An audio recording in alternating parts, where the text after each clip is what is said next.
నమస్తే, welcome to ABN. ప్రస్తుతం మనతో పాటు శిల్ప అమ్మగారు ఉన్నారు. శిల్ప అమ్మగారి గురించి తెలుసుకోవాలంటే ఫౌండర్ ఆఫ్ సదేహ ఫౌండేషన్, అలాగే అయోధ్య శ్రీరామ మందిరం కోశాధ్యక్ష శిష్యురాలు శిల్ప అమ్మగారితో మాట్లాడి చాలా విషయాలు తెలుసుకుందాం.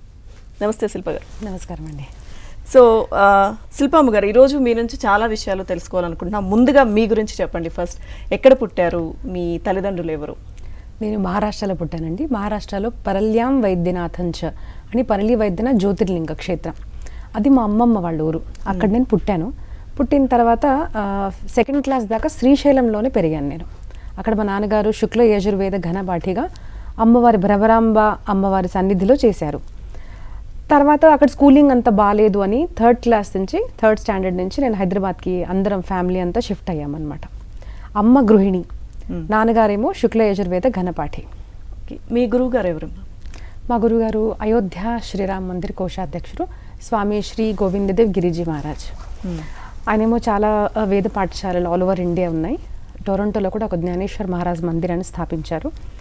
బ్రాహ్మణులకు వేద పాఠశాలలు, బ్రాహ్మణేతరులకు కూడా కొన్ని స్కూల్స్లో అలాగా ఉన్నాయన్నమాట. తర్వాత learngita.com అనేసి ఆల్ ఓవర్ ద వరల్డ్ 14 లాంగ్వేజెస్లో శ్రీమద్ భగవద్గీత అనేది నేర్పిస్తూ ఉంటారు.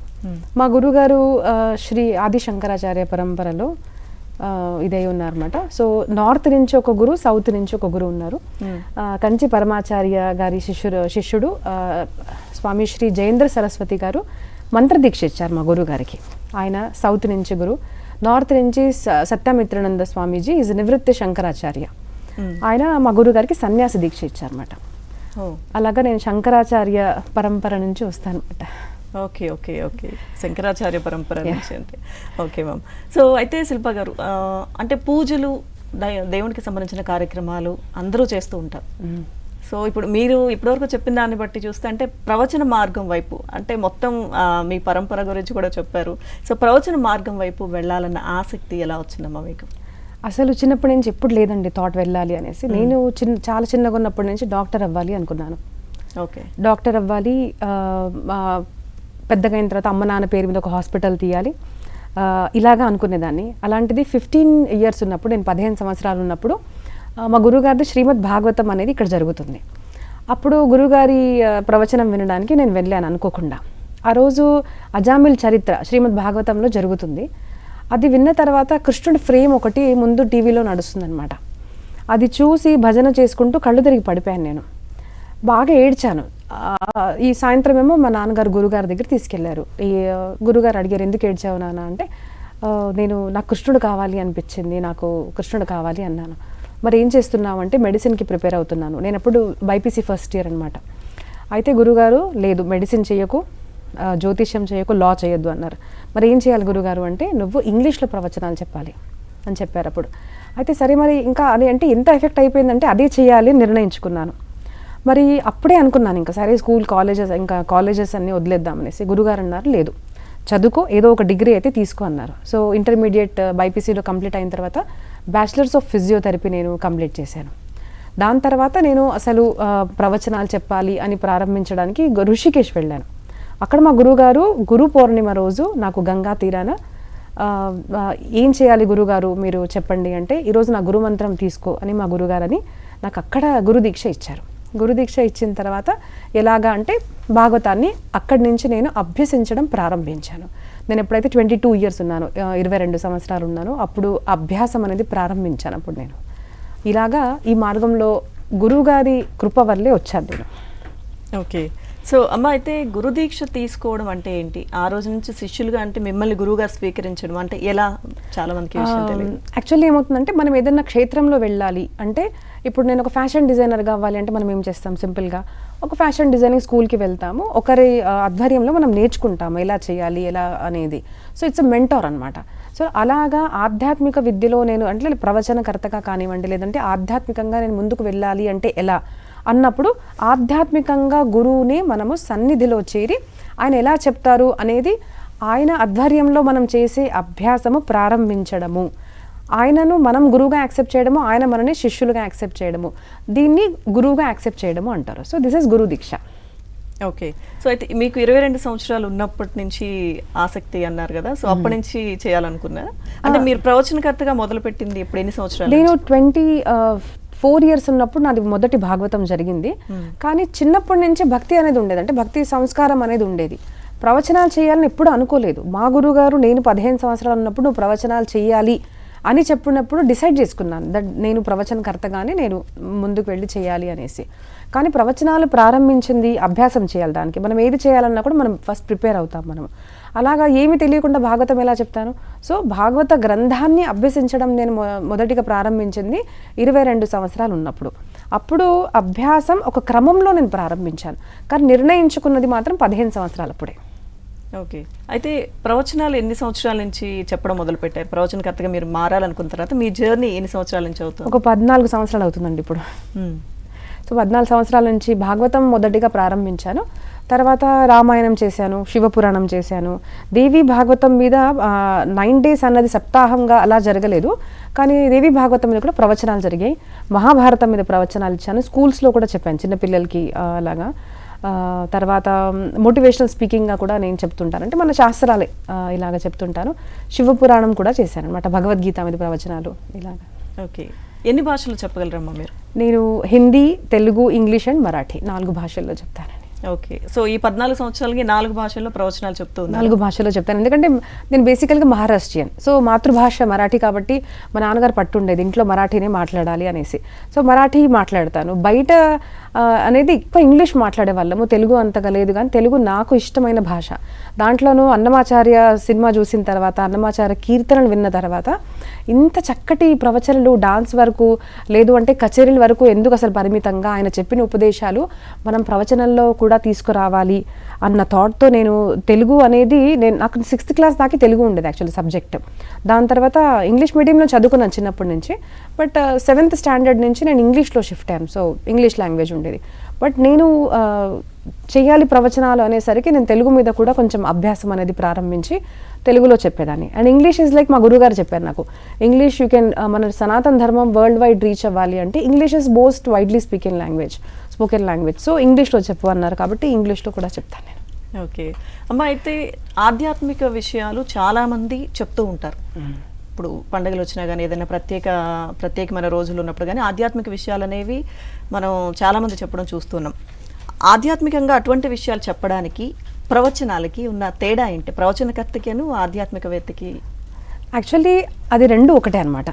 ఏంటిది అంటే ఇప్పుడు కొంతమంది ఎలా చేస్తారు అంటే ప్రవచనాలు మీరు చెప్పండి, మేము భాగవతం వినాలి అనుకుంటాము అనేసి వాళ్ళు అరేంజ్ చేస్తారు. అప్పుడు భాగవతం చెప్పడమో, లేదంటే ఏదో ఒక ఘట్టం చెప్పడమో, లేదంటే రామాయణం చెప్పండి, మహాభారతం చెప్పండి ఇలా అని పిలిచినప్పుడు అది చెప్తాము. లేదు మాకు ఇప్పుడు ఈ పండుగ వస్తుంది, మన పండుగకి ఏం చేయాలి, ఏం చేయకూడదు మీరు చెప్పండి అని సందేహాలు అడిగినప్పుడు మనం చెప్పడం దాంట్లో నుంచి ఒక చిన్న భాగం. కానీ ప్రవచనాలు, ఆధ్యాత్మిక ప్రవచనాలు అన్నీ అన్నప్పుడు ఒకటే అనమాట. థింగ్ ఈజ్ ప్రవచనాలు అనేసరికి మన జీవిత శైలి మనం నేర్చుకుంటున్నాము రాముడి ద్వారా, కృష్ణ కథ ద్వారా, లేదు అంటే వివిధ చరిత్రల ద్వారా మనకి ఏదైతే పురాణాలు చెప్పబడ్డాయో దాంట్లో అన్నిట్లో అసలు ఏముంటుంది, మనం ఎలా నడుచుకోవాలి, ఎలా ఆలోచించాలి, ఎప్పుడు ఏం చేయాలి, ఏది చేయకూడదు, ఏది చేస్తే మనం జీవితకాలంగా సంతోషంగా ఉంటాము, ఈ సృష్టి సంతోషంగా ఉంటుంది అనే జనరల్గా మనం చెప్పబడింది మన ప్రవచనాలు. అవి ఆధ్యాత్మిక ప్రవచనాలు. ఓకే. సో మీరు అన్నట్టుగా పూజల విషయంలో చాలామందికి చాలా రకాల సందేహాలు ఉంటాయి. అంటే ఈ మధ్యకాలంలో చూస్తున్న వరకు అయితే ఆడంబరాలు, హంగామా ఇవంతా ఎక్కువ కనిపిస్తుంది. దీనిలో ఈ పూజల్లో ఆడంబరాలకు పోతున్నారంటారు, దానిలో భక్తి పాళ్ళు ఏమాత్రం ఉన్నాయంటారు అమ్మా? అంటే ఎవరికైతే చిన్నప్పటి నుంచి భక్తి అంటే గురువులు ఉన్నారు, ఒక గురువు ఆధ్వర్యంలోనే మనం అన్నీ చేస్తున్నాము అంటే వాళ్ళు ఖచ్చితంగా భక్తి మార్గంలోనే చేస్తుంటారు. కొంతమందికి ఏం తెలిసి ఉండదు. ఎవరికైతే ఏం తెలియదో, గురువులు ఉండరో, ఏదో చేయాలి, మన ఇన్స్టాగ్రామ్ రీల్స్ వరకు చేయాలి, ఒక ఫేస్బుక్లో నా ఫోటో రావాలి, లేదంటే ఒక పట్టు చీర కొన్నాను అది వేసుకుని ఇప్పుడు ఏదో చేయాలి కదా పండుగకు అన్నవాళ్ళు మాత్రం నిజమైన నాలెడ్జ్ లేకుండా ఆడంబరానికి, అంటే నిజమైన రిచువల్స్ ఫాలో చేయకుండా ఏదో గూగుల్ని ఫాలో చేసుకుంటే ఎవరో ఏదో వీడియో పెట్టారు కాబట్టి వాళ్ళని ఫాలో అవ్వకుంటూ చేస్తున్న వాళ్ళు ఆడంబరాలు. లేదంటే మన శాస్త్రపరంగా చిన్నప్పుడు నేను చేస్తున్నారు, పెద్దలు చెప్పినట్టు చేస్తున్నారు, అది అంటే అది భక్తి ప్రకారంగానే మనకు వస్తుందన్నమాట. అమ్మ, అయితే ఇంకొక సందేహం ఏంటంటే ఇప్పుడు చాలామంది సోషల్ మీడియాలో ఇప్పుడు మీరు అన్నట్టుగా వీడియోస్ కోసమో, రీల్స్ కోసమో పూజలు చేస్తూ ఉంటారు. ఇంకొంతమంది పూజా విధానాలన్నీ సోషల్ మీడియాలో చెప్తూ ఉంటారు. అవి చూసి ఫాలో అయ్యే వాళ్ళు కూడా చాలామంది ఉంటారు. సో అది ఎంతవరకు కరెక్ట్ ఫాలో అవ్వచ్చు అంటారా? పూర్తి విధి విధానాలు అందులో ఉన్నట్టేనా, తెలుసో తెలియక ఏమైనా దోషాలు జరుగుతాయంటారు? నేను ఇంతకుముందు ఒక 2 years బ్యాక్ SVBCలో ఒకసారి ఒక టాపిక్ అడిగానండి, నవరాత్రి పూజా విధానం చెప్పండి అంటే ప్రథమం శైలపుత్రి చ ద్వితీయం బ్రహ్మచారిణి అన్న శ్లోకం మనందరికీ తెలుసు. దాని గురించి చెప్దామా అనుకున్నాను. నాకు దేవి భాగవతంలో అయితే ఇక్కడ దొరకలేదు అట్లా అంటే ఆ రూపాల గురించి అలాగని దొరకలేదు. సరే నాకేంటంటే నేను శాస్త్రపరంగానే చెప్తాను ఈ ప్రవచనం అన్న, యూట్యూబ్లో ఉంది కదా చెప్పడానికి రాదు. సరే మరి యూట్యూబ్లో ఏం చెప్పారని రీసెర్చ్ చేస్తే కొంతమంది ఇష్టం వచ్చినట్టు ఒక శ్లోకాన్ని ఆ శ్లోకంలో ఏదో రకంగా శైలపుత్రి అని వచ్చేటట్టుగా శ్లోకం చెప్పడము, ఏదో ఒక బీజమంత్రం చెప్పి ఈ బీజమంత్రాన్ని మొదటి రోజు చేసుకోండి, ఈ బీజమంత్రాన్ని రెండో రోజు చేసుకోండి అని ఇష్టం వచ్చినట్టు పెట్టిన వాళ్ళు కూడా ఉన్నారు. మనకు మంచిది ఏంటిది చెడు ఏంటిది మనకు రెండు అభ్యసిస్తే కానీ అర్థం కాదు. కాబట్టి ఎవరైతే మనకు వేద పురాణాలు ప్రకారంగా ఎవరైతే చెప్తున్నారో అలాంటి గురువులు ఎప్పటికీ మనకు ఉంటేనే మనకు అసలు యాక్చువల్ ఏంటిది ఫేక్ ఏంటిది అన్నది అర్థమవుతుంది. సో అబ్సల్యూట్ నాలెడ్జ్ కావాలి అంటే గురువు అన్నవారు ఉండాలి మీకు. సో అప్పుడే మనకు అర్థమవుతుంది ఫేక్ ఏంటిది అండ్ రియల్ ఏంటిది అనేసి. సో అమ్మ అయితే 14 సంవత్సరాల నుంచి ప్రవచనాలు చెప్తున్నారు అని చెప్పి మీరు 14 సంవత్సరాల నుంచి చెప్తున్నారు. సో ప్రవచనాల విషయానికి వస్తే అంటే ఇప్పుడు ఈ సోషల్ మీడియాలో ట్రోలింగ్ కానీ ఇవన్నీ చూస్తున్నాం, చాలామంది ఉన్నారు. అంటే ట్రోలింగ్ అనేది కొంతమంది గురించి జరుగుతుంది అనుకోండి, అది వేరే విషయం. సో ఇంతమంది ప్రవచనకర్తలు అవసరం అంటారా? నాకు ఒక్కొక్క ప్రశ్న ఏమొస్తుందంటే ప్రవచనాల కర్తల గురించి లేదంటే బ్రాహ్మణుల గురించి ప్రశ్న వస్తుందండి. అసలు ఎంతమంది అవసరమా, ఎందుకున్నారు, ఇవన్నీ ఫేక్గా చేస్తున్నారు అని చెప్పేవాళ్ళు చాలామంది ఉన్నారు. బట్ నేనేమంటున్నానంటే ఎప్పుడైతే జనాభా పెరుగుతుందో నీడ్ కూడా పెరుగుతుంది. జనాభా ఎక్కువ అవుతున్న కొద్దీ హాస్పిటల్స్ పెరుగుతున్నాయి, కాలేజెస్ పెరుగుతున్నాయి. సిమిలర్లీ ప్రతి మనిషికి ఒక స్పిరిచువాలిటీలో గ్రోత్ అనేది కంపల్సరీ. సో అప్పుడు గురువులు తక్కువై జనాభా పెరుగుతుంది అనుకోండి, అందరికీ గైడెన్స్ ఎలాగ దొరికేది? కాబట్టి మా గురువుగారు ఏం చెప్తారు అంటే చాలామంది గురువులు ఉండాలి, చాలామంది ప్రవచనకర్తలు ఉండాలి. ఎందుకంటే this is a spiritual knowledge and అందరికీ కావాలి. అందరి దగ్గర రీచ్ అయ్యే వాళ్ళు ఉంటే మంచిది. కొంతమంది రీచ్ అవుతారు, కొంతమంది అవ్వలేరు. సో ప్రతి ప్రాంతానికి వెళ్ళే వాళ్ళు చెప్పాలి అంటే ప్రతి ప్రాంతంలో ప్రతి ఊరు ఒక ప్రవచనకర్త ఉండడం చాలా మంచిది. మన దేశ రక్షణ కోసం ఎలాగైతే మన ఆర్మీని పెంచుకుంటూ పోతామో అలాగే మన దేశంలో ఒక దృఢంగా పెరిగే ఒక యువత, ఒక పిల్లలు కావాలి మనకు అంటే ఈ మానసిక దృఢతను, శారీరక దృఢతను, ఆధ్యాత్మిక దృఢతను చేసే గురువులు కూడా అంతే మంది కావాలి అని నా భావన. దాని ద్వారా ఎక్కువ మందికి స్పిరిచువల్ నాలెడ్జ్ అనేది వస్తుంది. ఎస్, చెప్పాలనుకుంటే మన సనాతన ధర్మం గురించి కానీ ఎక్కువ మందికి చేరవేసే అవకాశం ఉంటుంది. ఎస్. ఓకే అమ్మ, అయితే నిజమైన భక్తులు ఇందాక మనం అనుకున్నట్టు పూజలు వాటిలో ఆడంబరాలు ఎలా అయితే ఉంటాయో పైన మొక్కుబడిగా చేసే వాళ్ళు కూడా ఉంటారు. అవును, తప్పకుండా. భక్తుడు అంటే ఎవరు, అసలు నిజమైన భక్తులను ఎలా గుర్తించాలి? మంచి ప్రశ్న అడిగారండి. ఎందుకంటే ఇప్పుడు చాలామందికి భక్తులు అంటే తెలియదు.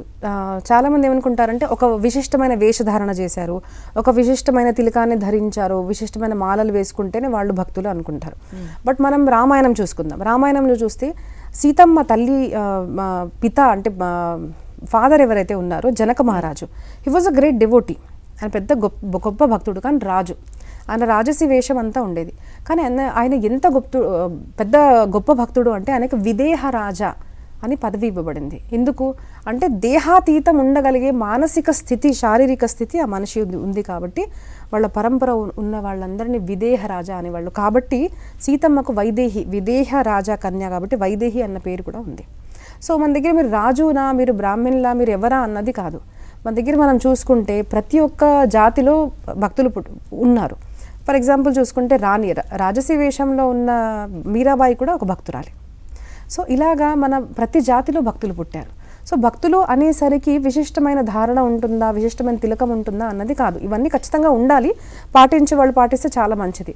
కానీ శ్రీమద్ భాగవతం ప్రకారం మనం కనుక చూస్తే ఒక భక్తుడిని ఎలా మనం అర్థం చేసుకోవాలి, ఎవరు భక్తులు అంటే తితిక్షవః కారుణికాః సుహృద సర్వదేహినాం అజాత శత్రువశాంత అని మనకు శ్రీమద్ భాగవతంలో చెప్తారన్నమాట. అంటే ఏంటిది, అక్కడ ఈ సాంప్రదాయం వాళ్ళు గురువులు లేదంటే ఇలాగా అని చెప్పలేదు.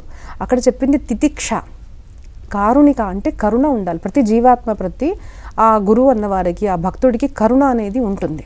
నేను నాది అన్నది ఉండదన్నమాట. అజాత శత్రువశాంత అంటే అజాత శత్రువు అంటే ఏంటిది, ఎవ్వరు శత్రువు లేని వాళ్ళు, అలాగా ఎవ్వరు ఉండరు. సంపూర్ణ సృష్టిలో శత్రువులు ఉన్నవాళ్ళు, అంటే మనము ఎవరికి ద్రోహం చేయకున్నా కూడా మన పట్ల శత్రుత్వం ఉండేవాళ్ళు చాలామంది ఉంటారు. కానీ అజాత శత్రువ అంటే ఏంటిది? మనకు ముఖ్యంగా ఉన్న శత్రువులు కామము, క్రోధము, లోభము, ఈర్ష, ద్వేషము. ఇప్పుడు మనం కామన్గా చూస్తుంటాము. బేసికల్గా సమాజంలో ప్రాబ్లం ఏంటంటే ఈర్ష, ద్వేషము. ఎదుటి వాళ్ళకి మంచి జరుగుతుందంటే తట్టుకోలేకపోతున్నారు జనాలు. సో అలాగా లేని వాళ్ళు అజాత శత్రువ శాంతాః అని మనకు శ్రీమద్ భాగవతంలో చెప్పబడింది అనమాట. సో ఇలాంటి సద్లక్షణాలు ఎవరైతే ఉన్నాయో, 10 మందికి మంచి చేయాలి, సృష్టిలో మంచి చేయాలి తన ఆచరణతో, తన మాటతో, తన కర్తవ్యంతో అన్నవారు మాత్రమే గురువులు, భక్తులు అని మనకు శ్రీమద్ భాగవతం చెప్తుంది. అమ్మ, అయితే ఏ వయసు వాళ్ళు ప్రవచనాల గురించి మీరు ఇప్పుడు చెప్పారు కదా, ఏ వయసు వాళ్ళు ఈ ప్రవచనాలు వినాలంటారు? ఇప్పుడు మనం కనుక నార్మల్ పబ్లిక్ని అడిగితే ముసలి వాళ్ళు వినాలి, ఎందుకంటే వాళ్ళకి ఫ్రీ టైం ఉంటుంది కదా, రిటైర్ అయిపోయారు అని అనుకుంటారు మామూలుగా. కాబట్టి మనం ప్రవచనాలు పెట్టినప్పుడు కూడా చూస్తే అందరు ముసలి వాళ్ళే ఎక్కువగా ఉంటారు. కానీ శాస్త్రం ఏం చెప్పింది అంటే అందరూ వినాలి. గర్భకాలే సేవ్య సదా సేవ్య సదా సేవ్య శ్రీమద్ భాగవతీ కథ అని భాగవతంలో వస్తుంది. అన్ని పురాణాల్లో అదే చెప్పబడింది. సదా సేవ్య అంటే దానికి అర్థం ఏంటిది? గర్భకాలే సేవ్య. తల్లి గర్భంలో ఉన్నప్పటి నుంచే మనకు ఉదాహరణ అంటే ప్రహ్లాదుడు తల్లి గర్భంలో ఉన్నప్పుడే తను జ్ఞానాన్ని పొందాడు. కాబట్టి గర్భకాలే సేవ్య. సరే, మాకు గర్భంలో ఉన్నప్పుడు తెలియదండి మా పిల్లవాడికి వినిపించాలి అనేసి, మరి పుట్టాడు కదా అంటే బాల్యకాలే సేవ్య. అప్పుడు వినలేదండి మాకు తెలియదు అంటే యువావస్థే సేవ్య. అరే, యువతగా ఉన్నప్పుడు కూడా మాకు అంత తెలియదు, ఇప్పుడు ఎలా అంటే ప్రౌఢావస్థే సేవ్య. లేదు ఇంకా మాకు అసలు తెలియదు అంటే వృద్ధకాలే సేవ్య. కానీ ఉత్తమము ఏంటిది అంటే గర్భకాలే సేవ్య, బాల్యకాలే సేవ్య. ఎలాగా అంటే ఒక వృక్షాన్ని మనం నాటామనుకోండి, చిన్న మనము సీడ్ నాటుతాము, అది బయటికి వస్తుంది. దానికి ఒక విశిష్టంగా షేప్ ఇవ్వాలంటే ఎప్పుడు ఇవ్వాలి? అది లేతగా ఉన్నప్పుడు ఇవ్వాలి. అలాగే ఒక మనిషి ఎలాగా పెద్దగా అయిన తర్వాత ఎట్లాంటి మనిషిగా మారాలి అన్నది చిన్నప్పుడే డిసైడ్ చేయబడుతుంది. కాబట్టి చిన్నప్పుడే ఎలాంటి ఆలోచనలు ఉండాలి, ఎలా మనోధైర్యంగా ఉండాలి, సెన్స్ కంట్రోల్ అనేది ఇలాగా ఉండాలి, ఇవన్నీ నేర్పించేది చిన్నప్పుడు. పెద్దగా అయిన తర్వాత నేర్పిస్తే పెద్దవాళ్ళు కూడా నేర్చుకోరు. కాబట్టి కరెక్ట్ వయస్సు ఏదైనా నేర్పించాలి అంటే బాల్యకాలే సేవ్య. చిన్నప్పటి నుంచి ప్రవచనాలు అనేది వినాలి. ఓకే అమ్మ, అయితే ఇప్పుడు మీరన్నట్టుగా గర్భవతిగా ఉన్న సమయంలో చాలా మంది పెద్దవాళ్ళు కూడా చెప్తుంటారు మంచి సంగీతం వినాలి, ఆధ్యాత్మికమైన విషయాలు వినాలి, అటువంటి పుస్తకాలు పురాణాలు చదువుతూ ఉంటే మంచిది, పుట్టే బిడ్డకి మంచిదని చెప్తుంటారు. సో మీరు అన్నట్టుగా అప్పుడు తెలియకపోతే ఎవరు ఆ పని చేయకపోతే ఏం చేయలేం. సో తర్వాత పుట్టిన తర్వాత చిన్నప్పటి నుంచి అంటే మరి తర్వాత ఇప్పుడు మీరు చెప్పినట్టుగా టీనేజ్లో ఒక సమస్యలు చెప్తూ ఉంటారు, బిజీ లైఫ్ అని అదని ఇదని, చదువులు, స్కూల్ ఏజ్లో చూసుకున్నా కానీ చదువులు, ట్యూషన్స్, ఇవన్నీ రకరకాల ఇవన్నీ చెప్తుంటారు కారణాలు. ఇంకా సమయం ఎక్కడుంది బాబుకి పాపకి లేకపోతే. సో ఇవన్నీ ఒకవేళ అప్పుడు కూడా వింటూ ఉంటే వాళ్ళు ఇంకా చదివేది ఎప్పుడు సమయం ఉంటుందా, కుదుర్చుకోవాలా ఏంటి? చాలా మంచి ప్రశ్న అడిగారండి. మనము ప్రవచనాలు వినాలి, గుడికి వెళ్ళాలి అనేసరికి టైం లేదు అన్నది కామన్గా మనకు చెప్తూ ఉంటారు అందరూ. కానీ నిజంగా చెప్తే మీకు నిజంగా జిజ్ఞాస ఉండి ఈ ప్రశ్న అడుగుతున్నారు అంటే ఎవరైతే అడుగుతున్నారో వాళ్లకు మీరు పొద్దున్న నుంచి రాత్రి దాకా 21 days చేయండి. పొద్దున్న లేచిన తర్వాత ఈ టైంకి లేసాను, బ్రష్ చేశాను, ఈ టైంకి లేసాను, నేను వాటెవర్ ఇది చేశాను, స్నానం చేశాను, చదువుకున్నాను కాసేపు, ఇలా గనక మీరు టైం చూసుకుంటే 24 hours మనం వేస్ట్ ఆఫ్ టైం చేసేది ఎక్కువగా ఉంటుంది. చదువు తక్కువ, చాలా వరకు మనం చేసేది గాసిప్స్, టైం వేస్ట్, వృధా భాషణం, వృధా క్రియ అన్నది మనకు భక్తికి శత్రువు అనేది అంటారన్నమాట. అది మనం ఎంత చేసుకుంటాం ఎప్పుడు తెలుస్తుంది? జర్నలింగ్ చేసినప్పుడు మనం రాసుకోవాలి, అసలు నేను ఎంత టైం కేటాయిస్తున్నా, నాకు టైం ఉందా లేదా. అండ్ నిజంగా సత్సంగం చేయాలి మన పిల్లలు అనుకుంటే సత్సంగం ఏమీ గంటలు చేసే అవసరం లేదండి. రోజు ఒక 10 నిమిషాలు, ఇప్పుడు యోగా కూడా చేయాలి మాకు టైం లేదు అంటే 10 minutes, బిగిన్ విత్ 10 minutes, అలాగా రోజు 10 నిమిషాలు. ఇప్పుడైతే మనకు నేనైతే అంటాను మన పాకెట్లోనే రామాయణం భాగవతం ఉంది, ఫోన్ తీసుకోండి, ఆన్ చేయండి, రోజు ఒక క్రమంగా 10 నిమిషాలు మాత్రమే వినండి. మీ పిల్లల జీవితం గనక మంచి వైపు మారకుంటే నన్ను అడగండి, టైం ఉంటుంది. సో టైం అది చాలామందికి ఏమవుతుందంటే చదువుకున్న తర్వాత మెయిన్ బేసికల్గా ప్రాబ్లం పిల్లల కన్నా పేరెంట్స్కి ఉంటుందండి. ఈ ప్రవచనాలు వినాలంటే అమ్మో మా పిల్లలు సన్యాసిగా మారిపోతారేమో అని అనుకుంటారు. కానీ అలా కాదు. మనం బెస్ట్ ఉదాహరణ ఎగ్జాంపుల్ చూడాలి అంటే శ్రీమద్ భగవద్గీత.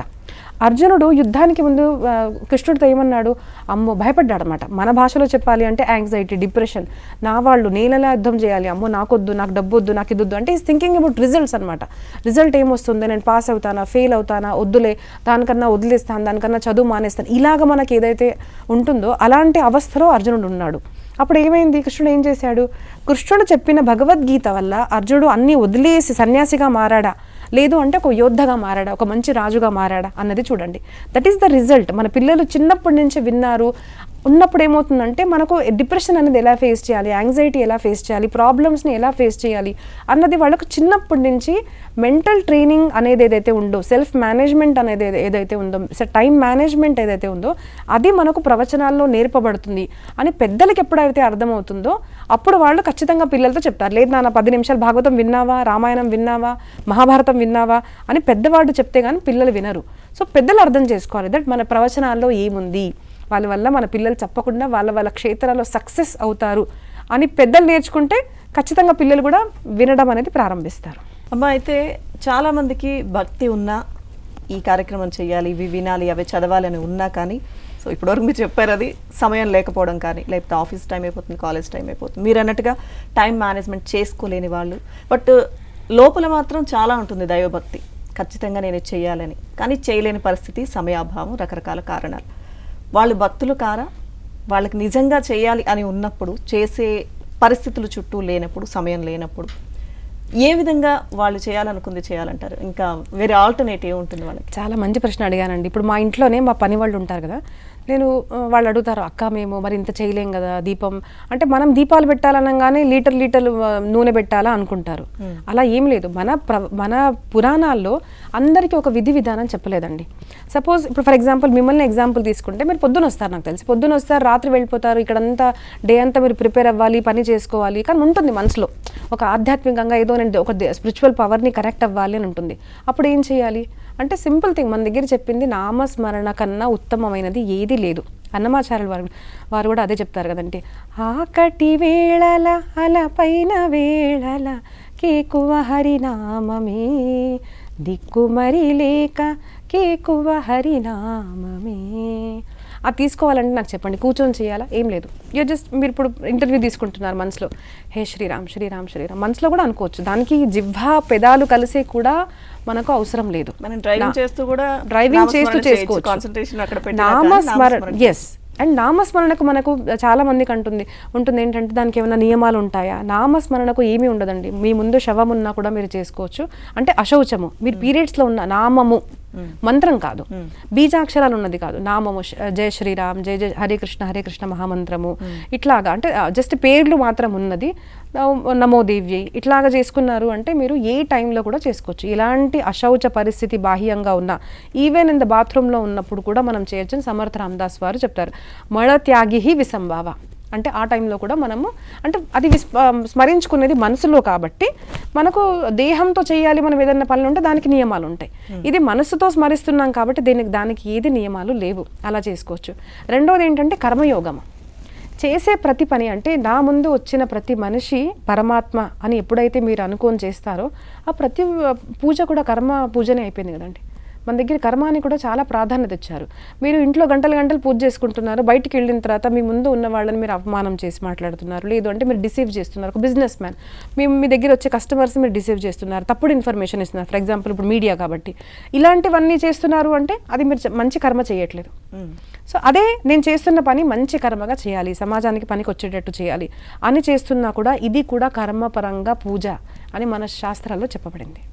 సో అమ్మ, అయితే మనం చాలా వింటున్నాం ఇప్పుడు ప్రవచనకర్తల గురించి కానీ, చాలా ఉపదేశాలు ఇచ్చే గురువుల గురించి కానీ, వాళ్ళకి వాళ్ళే పూజలు చేయించుకుంటారా, సన్మానాలు ఇటువంటివి అన్నీ చాలా వింటూ ఉంటాం కదా. సో అలా జరుగుతుందా నిజంగా? వాళ్ళకి వాళ్ళే తమంతా తాము చేసుకుంటారా కావాలని?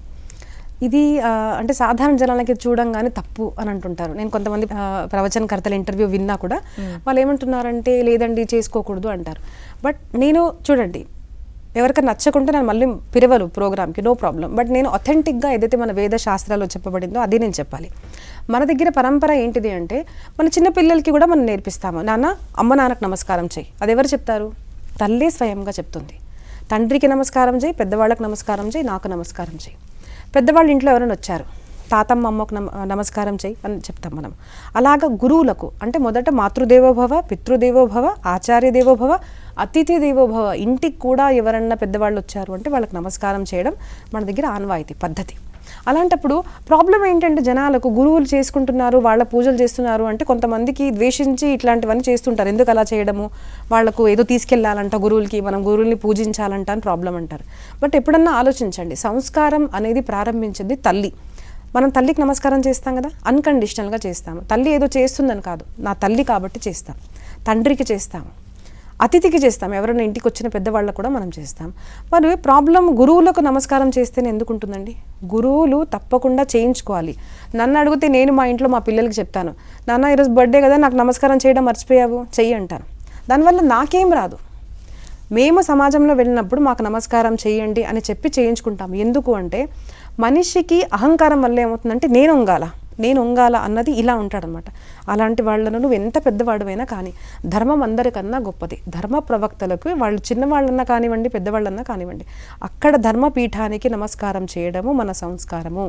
అంటే నువ్వు ఎంత పెద్దవాడివన్నా కానివ్వండి, హోదాలో, సంపత్తిలో, సౌందర్యంలో, ఏ రకంగా కూడా, కానీ ధర్మము అందరికన్నా గొప్పది. అక్కడ నువ్వు నమస్కారం చెయ్యి. తల్లి, తండ్రి, గురువు, అతిథి, పెద్దవాళ్ళు అని చెప్పబడే మన సంస్కారం ఉంది కాబట్టి మేము గురువులము చెప్తాం, మా దగ్గరికి రావాలి, నమస్కారం చేయాలి నాన్న. అది ఒక సంస్కారం చేయడానికి మాత్రమే చేసే క్రియ కాబట్టి చేయాలి, చేయించుకోవాలి, వాళ్ళ మంచి కోసమే. ఎస్. ఓకే ఓకే అమ్మా. అయితే ఇప్పుడు నేను అడగబోయే ప్రశ్న చాలా మందికి ఉన్న సందేహం, చాలా మంది తెలుసుకోవాలనుకుంటున్న విషయం. ప్రవచనకర్తలు ఇలా ఆధ్యాత్మిక విషయాలు చెప్పేవాళ్ళు ఎవరైనా కానీ, సో ఇప్పుడు మీరే మాట్లాడుతున్నారు కాబట్టి ఎంత సంపాదిస్తారు? చాలా మంచి క్వశ్చన్ అండి. యాక్చువల్లీ యూట్యూబ్ స్టార్ట్ అయిన తర్వాత ఎస్పెషల్లీ నార్త్ ఇండియాలో నేను బాగా చూస్తుంటారు, ఈ ప్రవచనకర్త ఎంత సంపాదిస్తారో చూడండి, వాళ్ళ ఇల్లు ఎలా ఉందో చూడండి, ఇవన్నీ అడుగుతుంటారు. నిన్న నాకు ఒక కాల్ వచ్చింది. యాక్చువల్లీ ఒక ప్రవచనకర్తని మేము పిలవాలనుకుంటున్నాము గురు పౌర్ణిమకి, మరి వాళ్ళు ఎంత తీసుకుంటారు, వాళ్ళు ఏమైనా కమర్షియలా అని అడుగుతున్నారు. సో నాకు చాలా ఆశ్చర్యం అనిపించింది. ఎందుకంటే ఒక పెద్ద ప్రోగ్రామ్ అరేంజ్ చేస్తున్నారండి, ఫంక్షన్ హాల్కి డబ్బులు ఉన్నాయి, వాళ్ళకి మొమెంటోస్ అరేంజ్ చేయడానికి డబ్బులు ఉన్నాయి, వాళ్ళు ఆ ప్రోగ్రామ్స్లో మోస్ట్లీ మన దగ్గర ఇక్కడ చూస్తే పట్టు చీరలే కట్టుకుంటారు, అక్కడ డబ్బులు ఉన్నాయి, అందరికీ ప్రసాదం పెట్టడానికి డబ్బులు ఉన్నాయి. ప్రవచనకర్తల్ని మాత్రం పిలిచి వాళ్ళు సమయం కేటాయించి వాళ్ళకి ఏమన్నా అడిగారు ఇవ్వాలి దక్షిణగా అనంగానే వాళ్ళు కమర్షియలా అని ఎందుకు చూస్తున్నారో నాకు అసలు అర్థం కాదు. ఎందుకు అంటే మన దగ్గర ప్రాబ్లం ఏంటిది అంటే మనం సంపాదించాలి, వేరే వాళ్ళు సంపాదించకూడదు. గురువులు అనేసరికి వాళ్ళు డబ్బులు తీసుకోకూడదు అన్న ఒక్క దానివల్ల నేను 14 years దాదాపు చాలా సఫర్ అయ్యానండి.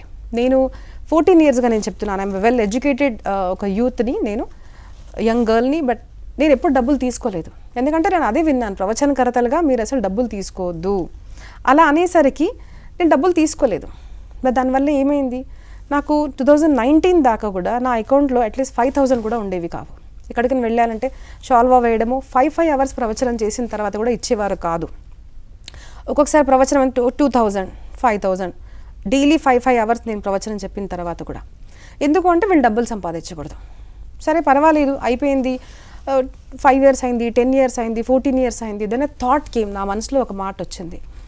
మేము ప్రవచనకర్తలుగా మాకు ఒక ప్రశ్న అడుగుతారు, మీరు సమాజానికి ఏం చేశారు, మీరు ఏం చేస్తున్నారు అనగానే నాకు క్వశ్చన్ వచ్చింది. అసలు నా దగ్గర మనీ లేదు, సపోర్ట్ లేదు. మనీ లేకుంటే నేను ఒక మాట చెప్తానండి, మీ దగ్గర ఫ్యామిలీ లేదు, మీ దగ్గర ఫ్రెండ్స్ లేదు, మీ దగ్గర టీం లేదు, ఎవరు రారు, డబ్బులు ఉంటేనే వస్తారు.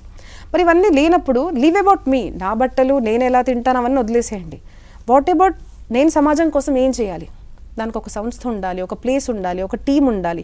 మేము బయటికి వెళ్ళినప్పుడు మాకు ఈ ప్రశ్న కూడా అడుగుతారు, మీరు అసలు పెద్ద పెద్ద కార్స్లో కూర్చొని వెళ్తారు. పూర్వం చూడండి, మనం ఎక్కడికన్నా వెళ్తున్నప్పుడు వాళ్ళు నడుచుకుంటూ వెళ్ళేవాళ్ళు, ఎందుకు అప్పుడు ఇవన్నీ లేవు. ఇప్పటి కాలంలో మనం సౌకర్యాలు కనుక, అంటే ఇప్పుడు నాకు ఇక్కడ నుంచి కెనడాకు ఒక ప్రోగ్రామ్ వచ్చింది, వెళ్ళాలి, నేను నడుచుకుంటూ వెళ్ళాను అనుకోండి, ఎప్పుడు చేరుకుంటాను? It's not possible, right? ఇక్కడ నుంచి విజయవాడ ప్రోగ్రామ్ ఉందమ్మా మీరు రండి అన్నారు, నేను నడుచుకుంటూ వస్తాను, నేను ఎప్పుడు చేరుకోవాలి? సో అదే టైం కనుక నేను ఉపయోగించుకోవడానికి ఒక ట్రైనో లేదంటే ఒక ఫ్లైటో నేను తీసుకొని వెళ్ళి అదే సమయంలో నేను 10 ప్రవచనాలు కనుక ఇచ్చి సమాజంలో ఒక మంచి మెసేజ్ని కనుక ఇవ్వగలిగితే, why can't we use those facilities? ఎందుకు మనం యూజ్ చేసుకోలేము? అది నా ప్రశ్న. కాబట్టి ఎంత డబ్బులు సంపాదిస్తున్నారు అన్నది కాకుండా కూడా మనం ఒక మాట మనల్ని మనం అడగాలి. మన సమాజంలో మనము సినిమాలకి ఎంతో కేటాయిస్తున్నాము, మన చీరలకి, మన ఫ్యాషన్కి ఎంతో మనం చేస్తున్నాము. ఈ ప్రవచనకర్తలు ఎవరైతే ఉన్నారో మన సమాజంలో ఉన్న మనోరోగాన్ని దూరం చేసే ప్రవచనకర్తల కోసం మనమేం చేస్తున్నాము అని సమాజం తమకు తాముగా ప్రశ్న ఒక్కసారి వేసుకోవాలి అని నేను కోరుకుంటున్నాను. అంటే ప్రవచనకర్తలు తీసుకోకూడదని నియమం ఏం లేదు, బట్ సమాజం ఇచ్చిందంటారు అట్లా, అటువంటి ఒక నియమం అసలు నియమం ఏమి లేదండి. పూర్వం ఎలా ఉంది అంటే మన దగ్గర ఋషులు కనుక చూస్తే, మీరు రామాయణం ఒక ఘటన చెప్తాను మీకు. మన ఋషి వశిష్ఠ మహర్షి దగ్గర విశ్వామిత్రుడు, హీ వాజ్ ద కింగ్, అప్పుడు ఆయన ఋషి కాదు, ఆయన వచ్చారనమాట. వచ్చిన తర్వాత వశిష్ఠ మహర్షి ఏమంటారు అంటే, మీరు వచ్చారు కదా, మరి నేను అన్ని అరేంజ్మెంట్ చేస్తాను అంటే, లేదు నేను ఒక్కడనే కాదు, నా దగ్గర ఎంతో సేన ఉంది, వాళ్ళందరినీ ఇక్కడ తీసుకురావాలంటే కష్టము, మీరు ఒక గుడిసెలో ఉంటారు ఎలాగా అంటే, లేదు నువ్వు తీసుకొనిరా అంటారు. వచ్చిన తర్వాత అద్భుతమైన పండాల్స్, వాళ్ళకు భోజనము, నీరు, వాళ్ళ గుర్రాలకు కూడా అన్ని ఉత్తమమైన అక్కడ వ్యవస్థ ఉంటుంది. అది చూసి తను ఆశ్చర్యపోతాడు, అదేంటిది ఒక ఋషి దగ్గర ఇవన్నీ ఏంటిది అనుకుంటారు. కానీ ఒక మాట ఆలోచించండి, మన దగ్గర పూర్వము ఋషులు, వీళ్ళ దగ్గర కూడా సంపత్తి ఉండేది. ఎలా ఉండేది అంటే రాజ కర్తవ్యం అనేవాళ్ళ అనమాట. అప్పుడు వాళ్ళు ఏంటంటే, మన సమాజంలో ఉన్న ఋషులు మునులకు వాళ్ళ పిల్లల పెళ్ళిళ్ళు ఎట్లా జరుగుతున్నాయి, వాళ్ళ యజ్ఞాలు ఎలా జరుగుతున్నాయి, వాళ్ళు ఎలా ఉంటున్నారు అన్నదానికి ప్రతి ఒక్కటి రాజు నుంచి వెళ్ళేది, పబ్లిక్ నుంచి కూడా అక్కడ వెళ్ళేది. గురుకుల పద్ధతి ఉన్నప్పుడు ప్రతి ఒక్కరు కూడా గురువుకి ఏదో ఒకటి ఇచ్చేవారు, కాబట్టి అప్పుడు సమాజం నడిచేది. ఇప్పుడు ఎలాగా ఉంది అంటే, మేము అడగలేము, భిక్షా పద్ధతి, మన దగ్గర గౌరవంగా అడగొచ్చు అనమాట. ఇప్పుడు నేను ఒక సంస్థ స్థాపించానంటే నాకు ఇవ్వండి అని మేము ఇలా అనడంలో, ఇది భిక్ష అంటే బిచ్చము కాదు. బిచ్చము భిక్ష రెండు డిఫరెన్స్ ఉందనమాట. గురువుకు మనం ఇచ్చేది దక్షిణ. ఆ దక్షిణ అనేది గౌరవంగా గురువులు అడిగేవాళ్ళు, రాజులు అడగకుండానే అప్పుడు ఇచ్చేవాళ్ళు అనమాట. సమాజం కూడా ఇచ్చేది. ఏదైనా ధాన్యం వచ్చింది, మొదట గురువులకు ఇవ్వడం పూర్వం పద్ధతి ఉండేది. ఇప్పుడు ఏమైపోయింది, ఆ పద్ధతి లేదు. మరి అలా అన్నప్పుడు నేను దాదాపు 14 years బాగా సఫర్ అయ్యాను అనమాట. అంటే మరి డబ్బులు లేవు, ఎవరు వచ్చి ఇవ్వరు, మనం అడగకుండా ఎవరు ఇవ్వరు, ప్రవచనాల్లో కూడా అడగట్లేదు నేను. మరి ఫ్రీగా చేశాను దాదాపు 14 years నేను. అంటే ఇచ్చారు, లేదంటే లేదు. మరి టూ అండ్ ఫ్రో కన్వేయన్స్ ఎట్లాగా, నేను ఎలాగా చేస్తాను అన్నది నాకు ఒక పెద్ద క్వశ్చన్ మార్క్ లాగా అయిపోయింది 14 years తర్వాత. దాని తర్వాత నా ముందు క్వశ్చన్ ఉంది, సరే నేను డబ్బులు తీసుకుంటాను, మరి ధర్మం దీన్ని అంగీకరిస్తుందా? ఎందుకంటే ఏది చేసినా కూడా ధర్మానికి అనుసరంగానే నేను చేయాలి అని కోరుకున్నాను. అప్పుడు నేను ఆ దృష్టికోణంతో శాస్త్రాలు ఎప్పుడైతే అభ్యసించానో, అప్పుడు అవి నాకేం దొరికిందంటే, ధర్మస్య మూలం అర్థః, అర్థస్య మూలం ధర్మః, సుఖస్య మూలం ధర్మః, ధర్మస్య మూలం అర్థః. సుఖం కావాలి, ప్రతి మనిషికి సుఖం కావాలి. ఆ సుఖం కావాలి అంటే దానికి మూలము ధర్మము. ధర్మబద్ధంగా బ్రతికేవాడి నిజంగా సుఖం అనేది పొందుతాడు. ఆ ధర్మం కావాలి అంటే అర్థం కావాలి. సమాజంలో ప్రవచనకర్తలే కాదండి, ఏ క్షేత్రంలో కూడా మీరు ఏదన్నా చేయాలి అంటే దానికి కావాల్సింది అర్థము. కాబట్టి మన దగ్గర ధర్మ, అర్థ, కామ, మోక్ష, అర్థాన్ని పురుషార్థంగా మన దగ్గర చెప్పబడింది. కానీ దుర్దైవం ఏంటి అంటే, మధ్యకాలంలో ఎప్పుడైతే మన దేశం మీద ఎప్పుడైతే ఆక్రమణ జరిగిందో, అప్పుడు వాళ్ళు చేసిన పెద్ద నాశనం ఏంటిది అంటే, మన సమాజం నుంచి మహాభారతాన్ని తీసేశారు. మహాభారతం చదివేవారు, వినేవారు ఎవరైతే ఉన్నారో వాళ్ళు సక్సెస్ అవ్వలేరు, లేదంటే గొడవలు అవుతాయి వాళ్ళ దగ్గర అని చెప్పి ఆ మహాభారతాన్ని తీసేశారు. కానీ నేను ఒక ఛాలెంజ్గా చెప్తున్నాను, మహాభారతం విన్న వాళ్ళు చిన్నప్పటి నుంచి కనుక వింటే వాళ్ళు వాళ్ళ జీవితంలో సక్సెస్ అనేది పొందుతారు. బికాస్ జయనామా గ్రంథ, దాంట్లో ఏం చెప్పబడింది, ఎంత సంపాదించాలి అంటే, ఇప్పటి కాలంలో మనం ఎలా అయిపోయామంటే, ఎంత డబ్బు సంపాదించాలంటే ఎందుకండి కొంచెం ఉంటే చాలు, దాంట్లో సర్దుకుపోవాలి అని నేర్పించేది మన సనాతన ధర్మం కాదు. మన దగ్గర ఏం చెప్పిందంటే, చాలా సంపాదించాలి, చాలా సంపత్తి ఉండాలి, కానీ ఆ సంపత్తి నేను నా పిల్లల వరకే కాదు, అది దానం చేయాలి. మన చుట్టూ ఉన్న పేదవాళ్లకు, మన చుట్టూ ఉన్న ధర్మకార్యాలు ఎక్కడైతే జరుగుతున్నాయో, మన టెంపుల్స్ కానివ్వండి అక్కడ, అలాగా దానం చేసే పద్ధతి కూడా మనకు సంపాదించాలి. కానీ దాంతోపాటు దానం కూడా మన సంస్కృతి మనకు నేర్పిస్తుంది. కాబట్టి అర్థము సంపాదించడం అనేది పురుషార్థము అనేది మనం నేర్చుకోవాలి. కాబట్టి ఇప్పటి నుంచి మాట అనకండి, మాకు ఎందుకండి ఇంత చాలు అంటే, మనం అది బయట వరకే అంటాము. సంపాదించడం బాగానే సంపాదిస్తారు, కానీ మనకు మూలం తెలియాలి, మన పిల్లలకు తెలియాలి. కొంచెం కాదు నాన్న, బాగా సంపాదించు, 10 మందికి బాగా చేయాలి, నువ్వు సృష్టికి ఏమైనా చేయాలి, సమాజానికి ఏదైనా చేయాలి అంటే అర్థం అనేది చాలా పెద్ద ఒక పురుషార్థం అనమాట. So we have to earn lot. కాబట్టి నేనైతే అంటే చెప్పేదాన్ని కాదు, ఇప్పుడు చెప్తాను, నేను ఖచ్చితంగా కావాలి, నాకు డబ్బు కావాలి. ఎంత కావాలి అంటే చాలా కావాలి. సమాజానికి నేను ఏదైతే చేయాలి అనుకుంటున్నానో నాకు డబ్బు కూడా కావాలి, నాకు టీం కూడా కావాలి అని నేను చెప్తాను. ఓకే అమ్మ, అయితే ధర్మం గొప్పదా, దేశం గొప్పదా? అది చాలా సూక్ష్మమైన ప్రశ్న అండి. చాలామంది ఏమనుకుంటారంటే ధర్మం గొప్పది అంటారు. కొంతమంది లేదండి, ధర్మ కార్యాలు ఇవన్నీ చేసుకుంటూ కూర్చుంటే దేశం ఏమైపోతుంది అంటారు. ఎందుకు అంటే, ద కాన్సెప్ట్ ఆఫ్ ధర్మ ఈజ్ నాట్ ప్రాపర్లీ అండర్స్టూడ్. ధర్మము అనేసరికి చాలామందికి పూజలు చేసుకోవడము, జపం చేసుకోవడము ఇంతవరకే అనుకుంటారు, కానీ కాదు. ధర్మము అనేసరికి న్యాయబద్ధంగా బతకడము, దాన్ని ధర్మము అని అనబడింది. మన దగ్గర అసలు హిందూ అన్న కాన్సెప్ట్ కూడా లేదండి. చాలామంది ప్రశ్న అడుగుతుంటారు, హిందూ ధర్మం ఏంటిది, సనాతన ధర్మం ఏంటిది, పూజల్లో లేదంటే పురాణాలు ఏం చెప్పబడిందంటే పూజలు ఎలా చేయాలి, ఎన్నో ఒత్తులు పెట్టాలి, ఎన్ని దీపాలు పెట్టాలి, ఇవన్నీ అనుకుంటారు. బట్ నో, ధర్మము, సనాతన ధర్మంలో ధర్మము ఏంటిది అంటే ఎప్పుడు లేవాలి, ఎప్పుడు పడుకోవాలి, ఎలా మాట్లాడాలి, ఎలా మాట్లాడకూడదు, ఎలా జీవించాలి, ఎంత తినాలి, ఎంత తినకూడదు, మన పరివారంతో ఎలా ఉండాలి, చెడ్డవాళ్లతో ఎలా ఉండాలి, మంచివాళ్లతో ఎలా ఉండాలి, నేను ఎంత సంపాదించాలి, ఆ సంపాదనలో నేను ఎంత దానం చేయాలి, నా సమాజానికి ఏం చేయాలి, నా దేశానికి ఏం చేయాలి, ఇదంటే ఒక జీవిత శైలి మనకు చెప్పబడింది. దాన్ని మనం ధర్మము అంటారు. దట్ ఈజ్ ఈక్వల్ టు లా. మన వేదాల్లో చెప్పింది ధర్మము. ధర్మం is equal to law. So దేశం గొప్పదా, ధర్మం గొప్పదా అంటే మన ధర్మం నిలవాలి అంటే దేశం కావాలి, దేశం నిలవాలి అంటే ధర్మం కావాలి. ఎందుకంటే మన తెలుగులో కూడా చెప్తారు కదండి, దేశం అంటే మట్టి కాదో, దేశం అంటే మనుషులు, అంటే మనుషులు ఉండాలి. సరే, మనం అందరం గ్రూప్గా వచ్చామనుకోండి, ఒక ప్రాంతానికి వచ్చాము, ఎలా బతకాలి, ఒక రూల్స్ ఉంటాయి మనకు. సో ఏది చేయాలి, ఏది చేయకూడదు అని చెప్పబడిందో దాన్నే మనము ధర్మము అంటారు. కాబట్టి ధర్మ మార్గంలో నడిచేవాళ్ళు ఖచ్చితంగా దేశభక్తి అనేది ఖచ్చితంగా ఉంటుంది.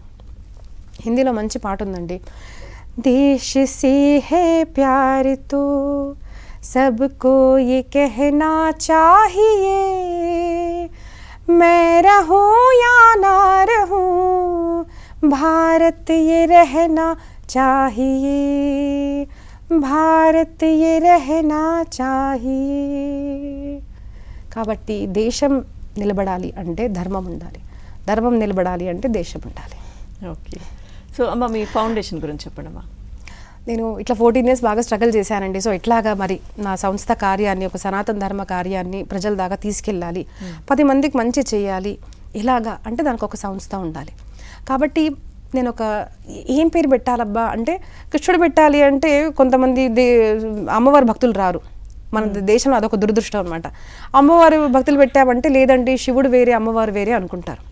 కాబట్టి నేను చదివిన గ్రంథాల్లో మా గురువుగారు ఇచ్చిన జ్ఞానం ప్రకారం అందరూ దేవతలు ఒకటే, రూపం మాత్రం వేరే వేరే. కాబట్టి Sanatan academy for distributing eternal happiness. Eternal happiness అంటే ఆనందము. ఆ ఆనందం అన్న పేరు అమ్మవారికి ఉపయోగించారు, శివుడికి ఉపయోగించారు, కృష్ణుడికి ఉపయోగించారు, రాముడికి, అంటే వీళ్ళందరూ ఆనంద స్వరూపులు అనమాట. కనిపించడానికి వేరేగా ఉన్నా కూడా ఈ ఆనందాన్ని గనక మీరు పొందాలి అనుకుంటే సనాతన ధర్మం ద్వారా మీరు పొందొచ్చు అన్న అకాడమీ ఇది, Sanatan academy for distributing eternal happiness. దీని డీటెయిల్స్ మీకు www.sadeha.org దొరుకుతాయి. సో ఈ అకాడమీ ద్వారా ఇప్పుడైతే వర్చువల్గా ఉందండి. సో దీని ద్వారా మేము ఏం చేస్తామంటే, మొదటైతే గ్రామ కథ, చాలామంది పల్లెటూర్లకు వెళ్ళి ప్రవచనాలు చెప్పారండి. కానీ నాకు ఎప్పుడు అనిపిస్తుంది అంటే, మన దేశం అనేసరికి పల్లెటూరు జనాభా ఎక్కువగా ఉంది, చిన్న చిన్న పల్లెటూర్లు చాలా ఉన్నాయి, అక్కడ వాళ్ళకి సందేహాలు కూడా చాలా ఉంటాయి, అడగాలి అనిపిస్తుంది, నేర్చుకోవాలి అనిపిస్తుంది. కాబట్టి నేను పల్లెటూర్లలో కూడా వెళ్ళి నేను ప్రవచనాలు చెప్తుంటాను. సో కాన్సెప్ట్ ఇస్ గ్రామ కథ. తర్వాత ధామకథ. ధామకథ అంటే పెద్ద పెద్ద క్షేత్రాలు, అంటే కురుక్షేత్రము, 12 జ్యోతిర్లింగాలు, 18 శక్తిపీఠాలు, ఇలాగా. మూడవదేమో సిటీస్లో కథ. సిటీస్లో ప్రోగ్రామ్స్ ఎలా చేస్తాము అంటే, భాగవతం అనుకోండి, సప్తాహ భాగవతము, లేదంటే 10 రోజులు కావాలి, 3 రోజులు కావాలి, ఇట్లాగా మనం ఎలా అనుకుంటే అలా ప్రవచనాలు చెప్పడం. లేదు అంటే యువత కోసం, స్కూల్ పిల్లల కోసం, కాలేజెస్లో, ఆఫీసెస్లో మోటివేషనల్ స్పీకింగ్ అన్నట్టు ఇది కూడా మనము మన సనాతన ధర్మ ఫౌండేషన్ ద్వారా మనం చేస్తుంటాం. ఇది ఇప్పుడైతే ప్రస్తుతానికి వర్చువల్గా ఉందండి. I'm looking for a team, ఒక ల్యాండ్, ఒక స్పేస్ కూడా మనకు టీం దొరికితే ఇది ఎక్కడన్నా హైదరాబాద్లో ఒక స్కూల్ స్థాపించాలి అన్న కోరిక. మొదట అయితే ఒక టెంపుల్ ఉండాలి, ఎందుకంటే ఇది ధర్మకార్యం, ఇది నా ఇప్పుడు నేను ఉన్నాను, రేపు నేను ఉండను, అది నిలబడాలి అంటే ఒక వ్యక్తి ఉండాలి. ఎవరు? అది పరమాత్మ. పరమాత్మ ఉంటే చక్కగా ధర్మబద్ధంగా అక్కడ కార్యం జరుగుతుంది. కాబట్టి ఒక గుడి కట్టి అక్కడ ఒక మంచి పాఠశాల నిర్మించాలి అని ఉంది. ఎలాంటి పాఠశాల అంటే ఇప్పటిలాగా కాదు, పొద్దున్న వెళ్తున్నారు పిల్లలు, రాత్రి వస్తున్నారు, డిప్రెషన్లోకి వెళ్తున్నారు, చాలామంది చదువుకోలేక ఏదో భయపడుకుంటూ సూసైడ్స్ చేసుకోవడము. అసలు ఎందుకు బతుకుతున్నారు అంటే, మనం జీవితం ఎందుకు, మనం ఎందుకు పుట్టాము, ఏం చేయాలి అన్న మోరల్ వాల్యూస్ కూడా లేవు. సరే చదువుకుంటున్నారు, పెద్దగా అయిపోతున్నారు, పిల్లల్ని తల్లిదండ్రులు వదిలేసి ఫారెన్కి వెళ్ళిపోతున్నారు. So there is no family bonding, లేదు అంటే డివోర్స్ అయిపోవడము. సో ఫ్యామిలీ రిలేషన్షిప్స్, ఎమోషన్స్ అన్నది లేదు, మోరల్ వాల్యూస్ అనేది లేవు. నేను ఒకసారి మహారాష్ట్రలో వెళ్ళానండి, ఆర్మీ స్కూల్లో వెళ్ళాను. అక్కడ ప్రవచనం చెప్పండి అన్నారు. నేను అన్నాను, వాట్ ఈజ్ యువర్ ప్రాబ్లం? ఆయన అన్నారు, మేడం అంత టీచింగ్ అంత బాగుంటుంది, వాళ్ళు ఫిజికల్గా యాక్టివ్ ఉంటారు, బట్ వాళ్ళకి మోరల్ వాల్యూస్ అనేది మీరు నేర్పించండి, వాళ్ళ దేశానికి లాయల్గా ఉండాలి. So loyalty is a problem. ఇప్పుడు అదే కదండి, పెళ్లి చేసుకుంటాము, ఆ భర్త మనకు లాయల్గా ఉంటాడా తెలియదు, దట్స్ డివోర్స్ అయిపోతుంది. ఫ్యామిలీతో మనం పుట్టి పెరిగిన ఫ్యామిలీతోనే మనం వదిలేసి దూరంగా ఉంటున్నాము, ఫ్యామిలీ వాల్యూస్ కూడా లేవు. సో ఈ మోరల్ వాల్యూస్ కూడా కావాలి, మెంటల్లీ స్ట్రాంగ్ అవ్వాలి పిల్లలు, ఫిజికల్లీ కూడా స్ట్రాంగ్ అవ్వాలి. ఎందుకంటే I belong to health thing also because I'm physiotherapist. So WHO ఏముంటుంది, what is the definition of health? World organization ఏముంటుందంటే the mental, physical and social wellbeing of a person is called as health. కానీ మనము only physical దాని మీద పెడుతున్నాం కాబట్టి exercise చేస్తున్నాం, కానీ మన మెంటల్లీ చూస్తే అసలు పీస్ లేదు మనకు. సో యాంగ్జైటీ, డిప్రెషన్ ఇవన్నీ మనం చాలా చూస్తున్నాం ఇప్పుడు. కాబట్టి ఇట్లాంటి సంస్థలు కూడా, యోగా సంస్థలు, స్పిరిచువల్ మెడిటేషన్ సంస్థలు బాగా పెరుగుతున్నాయి. సో ఇవన్నీ మనకు చిన్నప్పటి నుంచే స్కూల్స్లో ఇంట్రడ్యూస్ చేయాలి అన్న దాంతో ఈ ఒక ప్రాజెక్ట్ అయితే ఉందండి. So I need people support ఖచ్చితంగా.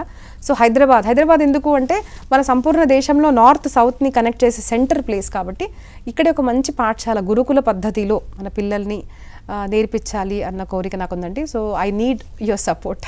సో మీ కోరిక అతి త్వరలో నెరవేరాలని కోరుకుంటున్నాను. థ్యాంక్ యూ అండి. మా ధన్యవాదాలమ్మా. చాలా విషయాలు చెప్పారు. ఎందుకంటే చాలా సందేహాలు ఇప్పటివరకు నేను అడిగినవి కానీ చాలామంది తెలుసుకోవాలనుకున్న విషయాలు, పూజలకు సంబంధించి, దైవానికి సంబంధించి, ప్రవచనాలకు సంబంధించి ఇలా చాలా సందేహాలు నిజంగా నివృత్తి చేశారు. ధన్యవాదాలమ్మా. ధన్యవాదాలండి. సో చూసాం కదా శిల్ప అమ్మగారి గురించి, వారి గురువు గారి గురించి తెలుసుకున్నాం. అలాగే ప్రవచనాలు అంటే ఏంటి, అసలు ఆధ్యాత్మికవేత్తలు ఎవరు, ప్రవచనకర్తలు ఎవరు, ప్రవచనాలు దేనికి ఉపయోగపడతాయి, నిజమైన భక్తి అంటే ఏంటి, భక్తులు అంటే ఎలా ఉంటారు. సో ఇటువంటి విషయాలన్నీ కూడా శిల్ప అమ్మగారి ద్వారా తెలుసుకున్నాం. That's all for now. నమస్తే.